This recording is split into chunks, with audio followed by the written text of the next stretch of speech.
Make no mistake about this. We are witnessing the worst attack on our public lands in our nation's history, bar none.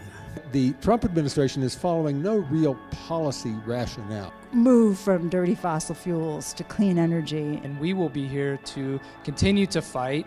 I think this is really an attack on government. We will continue to have the Antiquities Act. We will continue to have more national monuments. The Antiquities Act of 1906.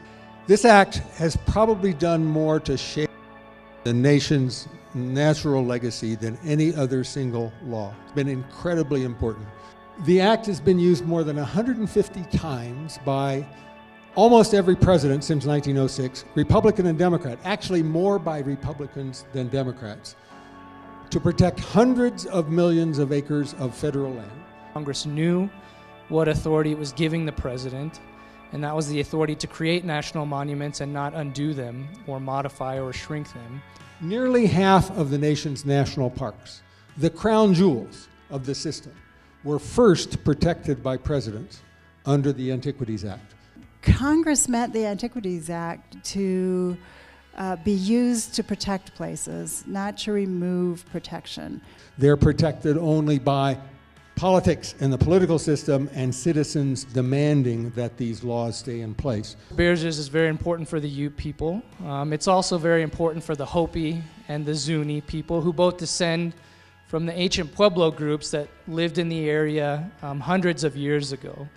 They have stories that go back time immemorial about those places and those ruins within the Bears Ears National Monument. And it's estimated that there are over 100,000 different scientific and historic objects within the monument. So for the Navajo people, there are a lot of important places for Bears Ears as well. They have many places that they call hiding places within Bears Ears. It was places in different canyons and slot canyons that they would go and hide from the U.S. Army. The oil and gas industry is not interested in this area in particular. I think it's incredible to think that somebody is going to open a new coal mine in the middle of the Grand Staircase, the most remote area in the country, when active coal mines with infrastructure already in place are closing all over the place. It's just nuts. And I don't think anybody... So the point is, they may say this is about fossil fuels and energy and all of that. It's not. It's clearly not. The facts don't support that. So what is it about?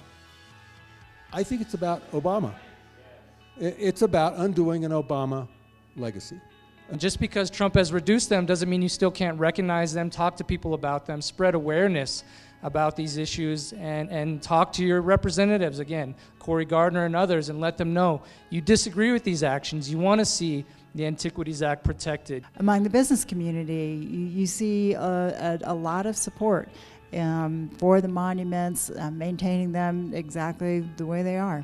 We're going to be fighting tooth and nail to protect our sacred places, to protect our water, to protect our cultures and who we are as a people, as governments, as sovereign entities. And so we will still be here as fighting alongside you and everyone else. In the end, if you love public lands, you've got to shout about it and make the politicians know and vote.